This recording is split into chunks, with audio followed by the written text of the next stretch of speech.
Hi, hello, and welcome to Milestone Makers Presents Talk of the Town. This is Alin Shah, and I have with me Ranju Renjuma. ചേച്ചി നമസ്കാരം. നമസ്കാരം. And welcome to the show. Thank you. എന്തൊക്കെയുണ്ട് ചേച്ചി വിശേഷം? വിശേഷം എങ്ങനെ പോകുന്നു?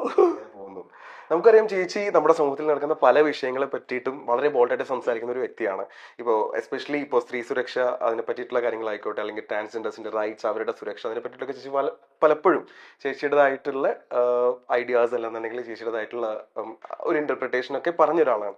ഇപ്പോൾ നമ്മളെല്ലാവരും ഞെട്ടിച്ച ഒരു വാർത്തയാണ്, നമുക്കിപ്പോൾ കേരളം മുഴുവൻ ഞെട്ടിച്ച ഒരു വാർത്ത. അതായത് നമ്മുടെ ഒരു സഹോദരൻ, ഒരു പുരുഷൻ, ദീപക് എന്ന് പറയുന്ന ഒരു സഹോദരൻ നമുക്ക് നഷ്ടപ്പെട്ടു. അതും എന്താ പറയുക, സോഷ്യൽ മീഡിയയിൽ റീച്ചിന് വേണ്ടി എന്ന് പറയപ്പെടുന്ന ഒരു വീഡിയോയുടെ ഭാഗമായി അതിലുണ്ടായ വേദനയിൽ, അതിലുണ്ടായ ഒരു മാനക്കേടിൽ അദ്ദേഹം സ്വന്തം ജീവൻ എടുത്തിരിക്കുകയാണ്. ചേച്ചി അറിഞ്ഞിട്ടുണ്ടാവും ഓഫ് കോഴ്സ്. എന്താ തോന്നുന്നത് ചേച്ചി ഈ ഒരു ഇൻസിഡന്റ് ചേച്ചിക്ക് ഇപ്പോൾ കാണുമ്പോൾ? സ്വാഭാവികമായിട്ട് നമ്മൾ ഇത്തരം കാര്യങ്ങൾ ചർച്ച ചെയ്യുമ്പോൾ വളരെ ശ്രദ്ധിച്ച് വേണം ചെയ്യേണ്ടത്. ആസ് എ പേഴ്സൺ, അല്ലെങ്കിൽ ഒരു സൊസൈറ്റിയിൽ ജീവിക്കുന്ന ഒരു വ്യക്തി എന്ന നിലയിൽ ഞാൻ വളരെ സൂക്ഷ്മമായിട്ട് അതിനെ പരിശോധിച്ച് വേണം അഭിപ്രായം പറയേണ്ടത്. എനിക്ക് ആ വീഡിയോ കണ്ടപ്പോൾ ശരിക്കും ആ കുട്ടി അത് വെൽ പ്ലാൻഡോടുകൂടി ചെയ്തതായിട്ടാണ് എനിക്ക് തോന്നിയത്. കാരണം ആ വീഡിയോയുടെ എവിടെയോ ഒരു ഭാഗത്ത് ആ കുട്ടി ചിരിക്കുന്നുണ്ട്, മുഖത്തൊരു ചിരി ഞാൻ പിടിച്ചു എന്നുള്ള രീതിയിൽ. നമ്മുടെ സത്യത്തിൽ എനിക്ക് ഇവിടുത്തെ നീതിന്യായ വ്യവസ്ഥയിൽ വിശ്വാസം നഷ്ടപ്പെട്ട ഒരു വ്യക്തിയാണ്. ചില കേസുകളുടെ വിധിന്യായങ്ങൾ വരുമ്പോൾ നമുക്ക് സ്വാഭാവികമായിട്ട് തോന്നും. അപ്പോൾ ഈ ഒരു സന്ദർഭത്തിൽ ഇപ്പം എനിക്കാണെന്നുണ്ടെങ്കിലും നിങ്ങൾക്കാണെന്നുണ്ടെങ്കിലും നമുക്ക് സ്പോട്ടിൽ റിയാക്ട് ചെയ്യാനുള്ള ഒരു സംവിധാനം നിലനിൽക്കുന്നുണ്ട്. ഇപ്പം പണ്ട് മുതലേ ഉള്ള കാര്യങ്ങളാണ്. ഇപ്പൊ ബസ്സിലൊക്കെ ഇതുപോലുള്ള സംഭവങ്ങൾ നടക്കുമ്പോൾ നേരെ പോലീസ് സ്റ്റേഷനിലേക്ക് വണ്ടി വിടുന്ന സംവിധാനം ഉണ്ടായിട്ടുണ്ട് എത്രയോ പ്രാവശ്യം. അപ്പൊ അതിനുള്ള ഭൂരിപക്ഷം ആൾക്കാരും അതിനെ അനുകൂലിക്കുകയും ചെയ്യും. എന്താണെന്നുള്ളത് സത്യാവസ്ഥ അറിയണം. അപ്പം നമുക്ക് ആ ഒരു CCTV ക്യാമറ അതിനകത്ത് കാണുമ്പോൾ തന്നെ നമുക്കത് മനസ്സിലാവുന്നുണ്ട്. അതിനകത്ത് അങ്ങനെയുള്ള ഒരു സംഭവം നടന്നതായിട്ട് അതിൻ്റെ ജീവനക്കാരറിഞ്ഞിട്ടില്ല, സഹയാത്രകരറിഞ്ഞിട്ടില്ല, ആരും തന്നെ അറിഞ്ഞിട്ടില്ല. ഈ കുട്ടി വെൽ പ്ലാൻഡ് ആയിട്ട് തന്നെ എടുത്തു. അത് ആ മുഖത്തൊരു പുഞ്ചിരി കണ്ടപ്പോഴാണ് എനിക്കൊരു ഡൗട്ട് തോന്നിയത്. ആ ഒരു വീഡിയോ കുട്ടി ആദ്യം പോസ്റ്റ് ചെയ്തപ്പോൾ ഞാൻ കണ്ടിരുന്നു. പക്ഷെ എന്തുകൊണ്ടോ എനിക്കതിന് കമൻറ്റ് ചെയ്യാൻ തോന്നിയില്ല. സ്വാഭാവികമായിട്ടും ഞാൻ കമൻറ്റ് ചെയ്യേണ്ടതാണ്. സ്ത്രീകളുടെ ഉന്നമനത്തിന് വേണ്ടി, അല്ലെങ്കിൽ അവരുടെ ഒരു പ്രൊട്ടക്ഷന് വേണ്ടിയിട്ട് സംസാരിക്കുന്ന ഒരാളെന്ന നിലയിൽ ഞാൻ അവിടെ സംസാരിക്കേണ്ടതായിരുന്നു. എന്തോ ഞാൻ അതിനകത്ത് പ്രതികരിച്ചില്ല എന്നുള്ളതാണ്. പക്ഷെ വീണ്ടും ഞാനിപ്പോൾ ദീപു മരിച്ചതിന് ശേഷമാണ് ഞാൻ ഒന്നും കൂടി ആ വീഡിയോ ചെക്ക് ചെയ്യുമ്പോൾ ഈ കുട്ടി ചിരിക്കുന്നുണ്ട്. ഒരു ഭാഗത്ത് ആ കുട്ടിയുടെ മുഖത്ത് നല്ലൊരു പുഞ്ചിരി വരുന്നുണ്ട്. അപ്പം നമുക്ക് വ്യക്തമായിട്ട് കാണാം അദ്ദേഹം ആ കുട്ടിയെ മാക്സിമം തട്ടാതിരിക്കാനായിട്ട് ഇങ്ങനെ ഒഴിയുമ്പോൾ ആ കുട്ടിയെ ബ്രസ്റ്റ് അവിടെ കൊണ്ടുപോയി ഇങ്ങനെ വെക്കുവാണ്. അത് ശരിക്കും എന്തിനു വേണ്ടിയിട്ടാണ് എനിക്ക് തോന്നുന്നത്, നമ്മുടെ ഈ സോഷ്യൽ മീഡിയാസൊക്കെ കുറച്ച് പൈസ കൊടുക്കാൻ തുടങ്ങിയതിന് ശേഷമാണ് ഇത്തരം പരിപാടികൾ കൂടിയതെന്ന് തോന്നുന്നു. ഓൺലൈൻ മീഡിയാസിൻ്റെ കടന്നുകയറ്റം, അല്ലെങ്കിൽ സെൽഫായിട്ട് ഇത്തരം റീൽസുകൾ കൈകാര്യം ചെയ്യുക, അല്ലെങ്കിൽ വീഡിയോസുകൾ പ്രചരിപ്പിക്കുക. അപ്പം എത്രത്തോളം ആളുകൾ അതിലേക്ക് റീച്ച് ആവുന്നു അതിനനുസരിച്ച് പൈസ എങ്ങാണ്ട് കിട്ടുന്നുണ്ടെന്നോ അല്ലേ? അതോ അപ്പം അതെന്ന് നിർത്തലാക്കുന്നോ അന്ന് ഇതുപോലുള്ള കലാപരിപാടികൾ നിൽക്കും എന്ന് എനിക്ക് തോന്നുന്നു. സെൽഫായിട്ട് നമ്മളിപ്പോൾ റീല് ചെയ്യുന്നു, നമ്മുടെ ഒരു സന്തോഷത്തിന് വേണ്ടി നമ്മളൊരു റീല് ചെയ്യുന്നു, അല്ലെങ്കിൽ നമ്മുടെ വീട്ടിലുണ്ടാക്കുന്ന ഒരു ഫുഡിൻ്റെ ഒരു കണ്ടന്റ് നമ്മൾ ഇട്ട് കൊടുക്കുന്നു, അല്ലെങ്കിൽ എന്തെങ്കിലും ഒരു റെമഡി നമ്മൾ പറഞ്ഞു കൊടുക്കുന്നു. ഇതെല്ലാം നമ്മുടെ സ്വന്തമായിട്ടുള്ളതായിട്ട് അങ്ങ് പോകും. അവിടെ എത്ര പേര് കണ്ടു കണ്ടില്ല എന്നുള്ളത് ചെക്ക് ചെയ്യേണ്ട ആവശ്യമില്ല.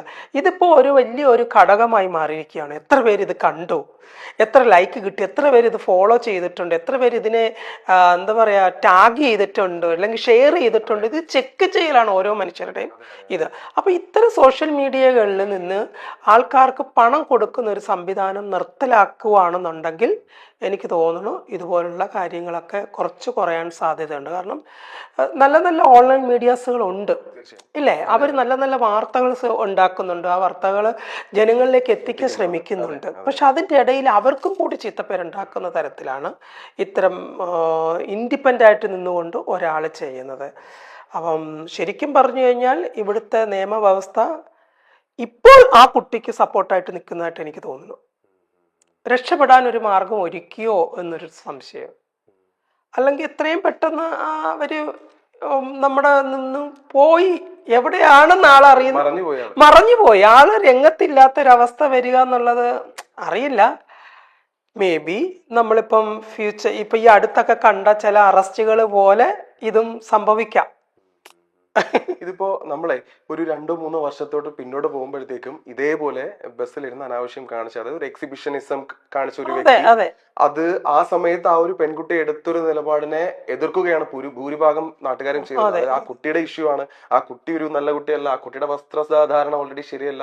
ഏകദേശം 2 വർഷത്തിന് ഇപ്പുറം അതേ ആക്ട് അയാൾ പിന്നെയും ചെയ്തപ്പോഴാണ് നമുക്കത് ശരിയാണ്, അല്ലാന്നുണ്ടെങ്കിൽ ഭൂരിഭാഗം ആൾക്കാർ ആ കുട്ടി അംഗീകരിച്ചത്. പക്ഷെ 2 വർഷം ആ കുട്ടി കടന്നുപോയ ഒരു സോഷ്യൽ മീഡിയ ബുള്ളിങ്. അപ്പൊ ഇതുപോലെ റിയൽ ആയിട്ടുള്ള അല്ലെങ്കിൽ ജെന്യൂൻ ആയിട്ടുള്ള ഇൻസിഡൻസും നിലനിൽക്കുകയാണ് ഈ ഒരു ഇതുപോലൊരു കേസ് വന്നിരിക്കുന്നത്. അപ്പോൾ ഇനി ഇതുപോലെ റിയൽ ആയിട്ട് നടക്കുന്ന ആൾക്കാർ പോലും ചിലപ്പോൾ പ്രതികരിക്കാൻ ഇനി മടിച്ചേക്കാം. അത് ശരിയല്ലേ? അല്ല, ആ കുട്ടിക്ക് 2 ഓപ്ഷൻ ഉണ്ടായിരുന്നു. ഒന്ന്, കണ്ടക്ടറോട് കാര്യം അവതരിപ്പിക്കുക എന്നുള്ളത്. 2, സ്പോട്ടിൽ തന്നെ അവൾക്ക് ഒരെണ്ണം കൊടുക്കാമായിരുന്നു. ദീപു അങ്ങനെ ചെയ്തിട്ടുണ്ടെങ്കിൽ ഒരെണ്ണം പൊട്ടിച്ചിട്ട് ഇവൻ എന്നോട് അനാവശ്യം കാണിച്ചു എന്നുള്ള രീതിയിൽ. പക്ഷെ ഈ കുട്ടി മൊബൈൽ ഓൺ ചെയ്ത് വെച്ചിരിക്കുന്നത് എന്തായാലും ഒരു കണ്ടന്റ് ക്രിയേറ്റ് ചെയ്യാൻ തന്നെയാണ്.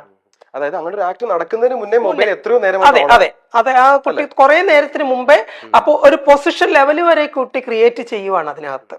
അത് നമുക്ക് വ്യക്തമായിട്ട് മനസ്സിലാവും. അതേസമയം 2 വർഷത്തിന് മുമ്പ് നടന്ന ഒരു സംഭവം എന്ന് പറഞ്ഞാൽ അത് റിയൽ ആയിട്ട് ജെന്യൂൻ ആയിട്ടുള്ള ഒരു കാര്യമാണ്.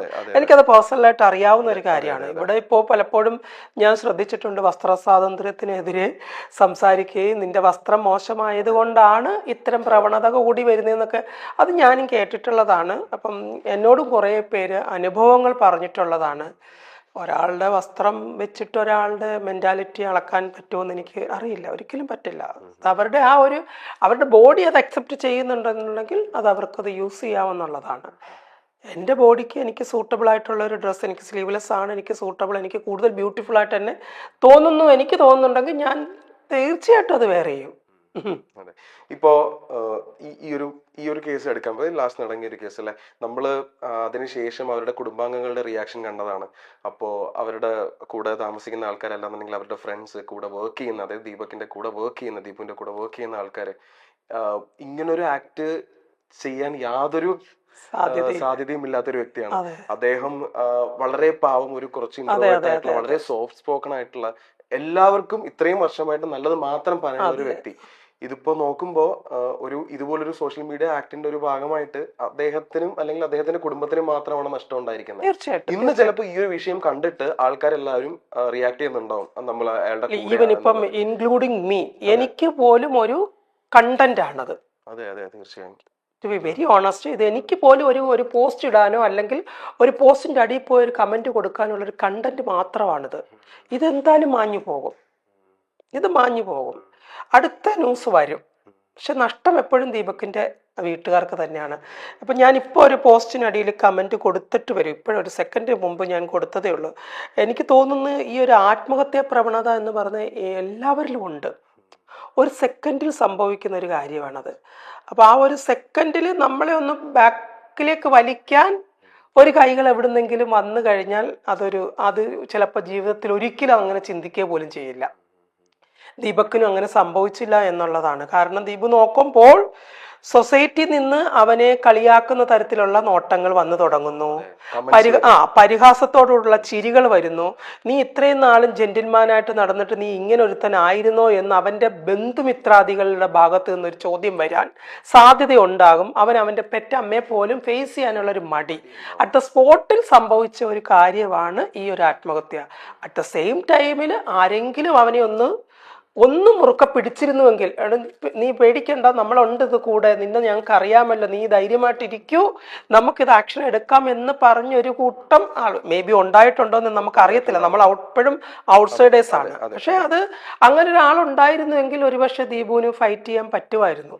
പക്ഷെ ഈവനിപ്പോൾ എനിക്ക് തോന്നുന്നു ഫൈറ്റ് ചെയ്താൽ പോലും ദീപുവിന് നീതി കിട്ടുക, അതെ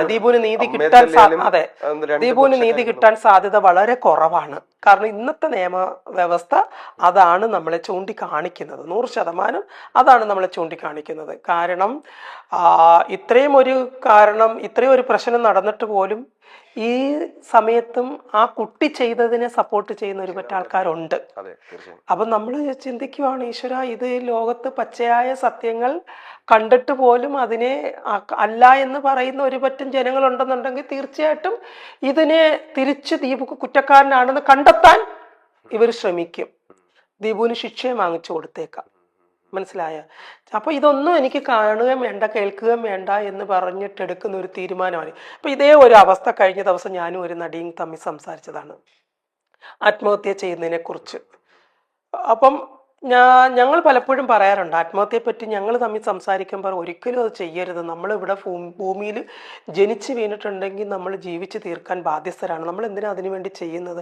അങ്ങനെയൊന്നും ചിന്തിക്കാനേ പാടില്ല എന്ന് ഞങ്ങൾ രണ്ടുപേരും പരസ്പരം കുറേ കാലത്തിന് മുമ്പ് പറഞ്ഞു. പക്ഷേ ഈ അടുത്തൊരു 2 weeks ബാക്ക് ഞാൻ അവളുമായിട്ട് സംസാരിച്ചപ്പോൾ അവൾ എന്നോട് പറഞ്ഞു, നമ്മളൊക്കെ ആത്മഹത്യ ചെയ്യുന്നവരൊക്കെ ഒരുപാട് വഴക്ക് പറഞ്ഞിട്ടുണ്ട്.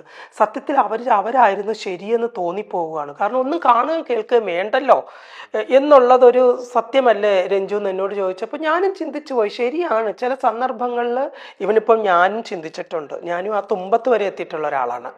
അപ്പം എനിക്കറിയാം, ആ ഒരു അവസ്ഥ എനിക്കറിയാം. എന്തിന് ജീവിക്കണം എന്നുള്ള ഒരു ചിന്ത വരുന്ന ഒരു സാഹചര്യം ഉണ്ടാവും. പക്ഷേ എന്തൊക്കെ പറഞ്ഞാലും ദീപുവിൻ്റെ അമ്മയുടെ കണ്ണ്